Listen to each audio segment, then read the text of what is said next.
Hello friends, welcome to suggestive এডুকেশনে সকলকে স্বাগত জানাই। আজকে আমরা এসএসসি এমটিএস 2025-এ যে পরীক্ষা হয়েছে, অর্থাৎ পরীক্ষা কিন্তু হয়েছে ফেব্রুয়ারি 2026-এ, তার পিএকিউগুলো আমরা শিফট ওয়াইজ প্র্যাকটিস করব। তো আজকে হচ্ছে এসএসসি এমটিএস 4 ফেব্রুয়ারি 2026 শিফট 3, ঠিক আছে। তো আজকের প্রথম কোশ্চেন দেখো, একটি কলয়েডে দ্রবের মতো উপাদান বা বিক্ষিপ্ত কণাগুলো ড্যাশ গঠন করে। তো একটি কলয়েডে দ্রবের মতো উপাদানগুলো বিচ্ছুরিত দশা বা ডিসপার্সড ফেজ গঠন করে। দেখো, একটি কলয়েডে দ্রবের মতো উপাদান বা বিক্ষিপ্ত কণাগুলো বিচ্ছুরিত দশা গঠন করে। এখানে মূল কয়েকটা বিষয় রয়েছে, যেমন বিচ্ছুরিত দশা, কলয়েডের যে কণাগুলো অন্য মাধ্যমে ছড়িয়ে থাকে দ্রবের মতো সেগুলোকে বলে বিচ্ছুরিত দশা, ঠিক আছে। তার বিচ্ছুরণ মাধ্যম, তো যে মাধ্যমে কণাগুলো ছড়িয়ে থাকে দ্রাবকের মতো সেটা হচ্ছে বিচ্ছুরণ মাধ্যম। আর কলয়েডের কণার আকারে সাধারণত 1 থেকে 1000 ন্যানোমিটারের মধ্যে হয় কণার আকারটা, যা খালি চোখে দেখা যায় না।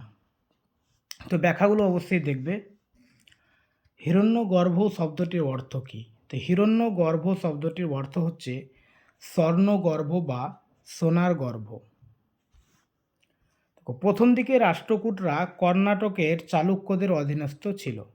অষ্টম শতাব্দীর মাঝামাঝি সময়ে দন্তি দুর্গ তার চালুক্য অধিপতিকে পরাজিত করেন এবং হিরণ্যগর্ভ নামে একটি আচার সম্পন্ন করেন। বিশ্বাস করা হতো যে এই আচারটির মাধ্যমে যিনি এটি সম্পন্ন করেন তিনি পুনর্জন্ম লাভ করে ক্ষত্রিয় হয়ে ওঠেন, এমনকি জন্মসূত্রে তিনি ক্ষত্রিয় না হলেও। রাজিয়া সুলতানাকে কোন বছর সিংহাসন থেকে অপসারিত করা হয়েছিল? তো রাজিয়া সুলতানাকে 1240 খ্রিস্টাব্দে সিংহাসন থেকে অপসারিত করা হয়েছিল। তো রাজিয়া 1240 সালে দিল্লি সালতানাতের সিংহাসন থেকে অপসারিত হন। তার শাসনকাল বিরোধিতার সম্মুখীন হয়েছিল এবং শেষ পর্যন্ত রাজনৈতিক চ্যালেঞ্জ ও অভ্যন্তরীণ অস্থিরতার কারণে তিনি ক্ষমতা হারান।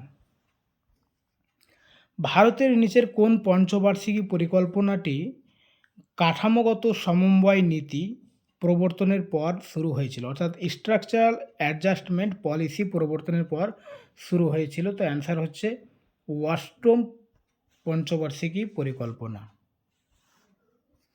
অষ্টম পঞ্চবার্ষিকী পরিকল্পনা 1 এপ্রিল 1992 সালে শুরু করা হয়। এই পরিকল্পনাটি মে 1992 অনুষ্ঠিত জাতীয় উন্নয়ন পরিষদের বৈঠকে অনুমোদিত হয়। এই পরিকল্পনায় রাষ্ট্রের দ্বারা ভৌত ও সামাজিক পরিকাঠামো সৃষ্টির প্রয়োজনীয়তার উপর জোর দেওয়া হয় এবং কাঠামোগত সংস্কার ও উদারীকরণের প্রয়োজনের সঙ্গে উন্নয়নের প্রচেষ্টাকে সমন্বয় করা হয়। মানব উন্নয়নের লক্ষ্য অর্জনে অবদানকারী ক্ষেত্রগুলির মধ্যে রয়েছে স্বাস্থ্য, সাক্ষরতা, পানীয় জল ইত্যাদি। একাদশ শতাব্দীতে নিচের কোন দার্শনিকের জন্ম তামিলনাড়ুতে হয়েছিল? তো একাদশ শতাব্দীতে রামানুজের জন্ম তামিলনাড়ুতে হয়েছিল। একাদশ শতাব্দীতে রামানুজা তামিলনাড়ুতে জন্মগ্রহণ করেন। তিনি আলবারদের দ্বারা গভীরভাবে প্রভাবিত ছিলেন। তিনি দৃঢ়ভাবে বিশ্বাস করতেন যে মোক্ষ লাভের সর্বোত্তম উপায় হল বিষ্ণুর প্রতি তীব্র ভক্তি। বায়ুমণ্ডলের নিচের কোন স্তরটি রেডিও তরঙ্গ সঞ্চালনে সাহায্য করে? তো রেডিও তরঙ্গ সঞ্চালনে সাহায্য করে থার্মোস্ফিয়ার, অপশন ডি।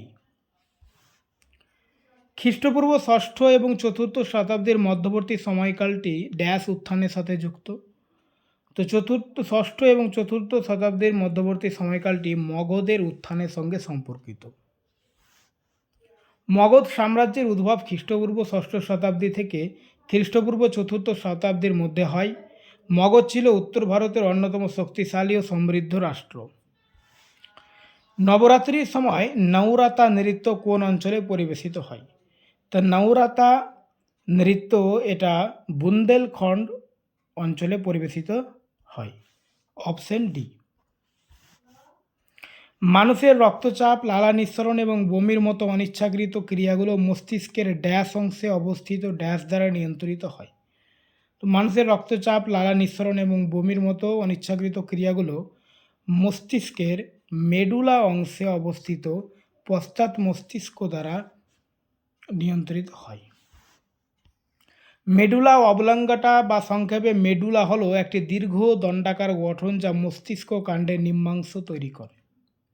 এটি সেরিবেলামের সামনের দিকে এবং আংশিকভাবে নিচের দিকে অবস্থিত।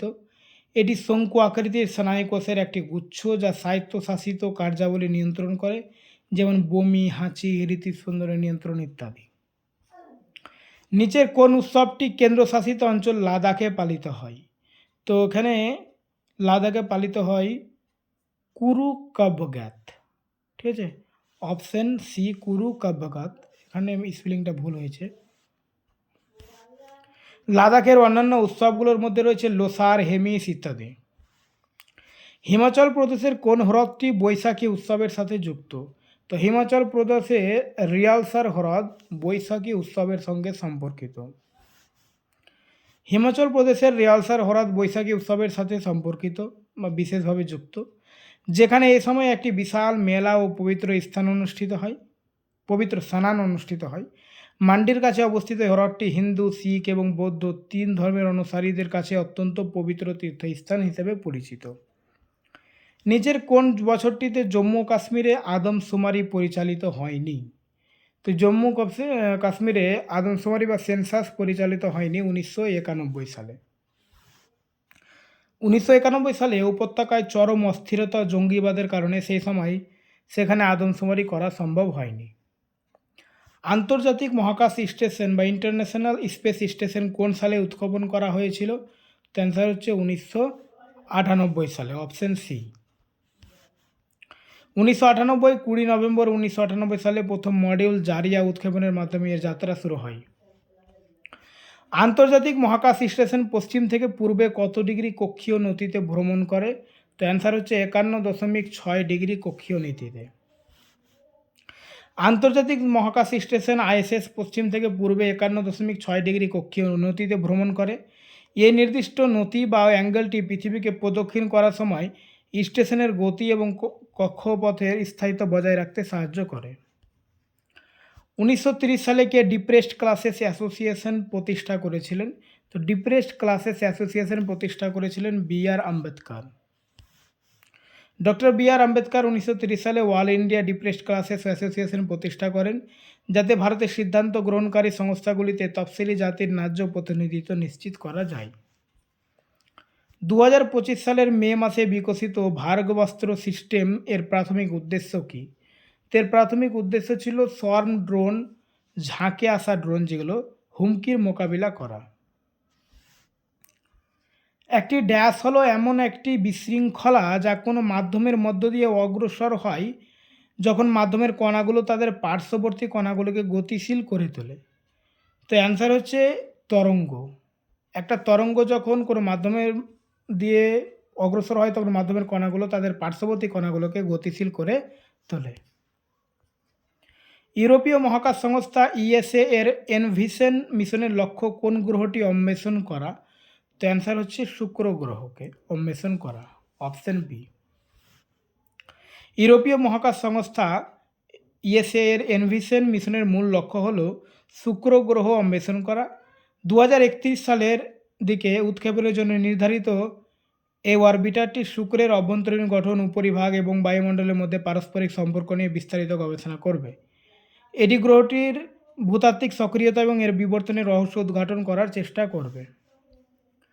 প্রকৃত মোট দেশজ উৎপাদন অর্থাৎ রিয়াল জিডিপি এমনভাবে গণনা করা হয় যাতে পণ্য ও সেবাসমূহকে ড্যাশে মূল্যায়ন করা হয়। তো অ্যান্সার হচ্ছে কিছু স্থির মূল্যের সেট হিসেবে মূল্যায়ন করা হয়। রুড কয়লাখনি অঞ্চলটি নিচের কোন দেশে অবস্থিত? রুড অঞ্চলটি জার্মানিতে অবস্থিত এবং ভারতের রুড বলা হয় কাকে? দুর্গাপুরকে। বেসরকারীকরণের প্রেক্ষাপটে পূর্ণ বিকেন্দ্রীকরণ বলতে কী বোঝায়? তো অ্যান্সার হচ্ছে এর অর্থ হলো কোনো রাষ্ট্রায়ত্ত সংস্থার মালিকানা 100% বেসরকারি খাতের কাছে হস্তান্তর করা। সরোজিনী নাইডু দ্বারা লিখিত এবং 1905 সালে প্রকাশিত কবিতার বই কোনটি ছিল? তো এখানকার মধ্যে সরোজিনী নাইডু লিখেছেন দ্য গোল্ডেন থ্রেশহোল্ড। 7100 মহাদেব মন্দির ড্যাশ নামেও পরিচিত। তো 7100 মহাদেব মন্দির 64 যোগিনী মন্দির নামেও পরিচিত। প্রাচীন গুহা স্থাপত্যের একটি আদর্শ উদাহরণ হলো লোমাস ঋষি গুহা, যা ড্যাশের বারবার পাহাড়ে অবস্থিত। তো লোমাস ঋষি গুহা এটা বিহারে বারবার পাহাড়ে অবস্থিত। ঠুমরি সম্পর্কে নিচের কোন উক্তিটি সঠিক? তো ঠুমরি তার গঠন এবং উপস্থাপনায় অত্যন্ত গীতিধর্মী। ঠুমরি হলো একটি প্রেমের গান এবং তাই এর শব্দের বা পাঠের সৌন্দর্য অত্যন্ত গুরুত্বপূর্ণ। তো এখানে দুটোই সঠিক রয়েছে, তো অপশন সি হবে অ্যান্সার। তো আজকে এ পর্যন্তই, এরপরে আমরা পরের শিফট আলোচনা করব। ঠিক আছে।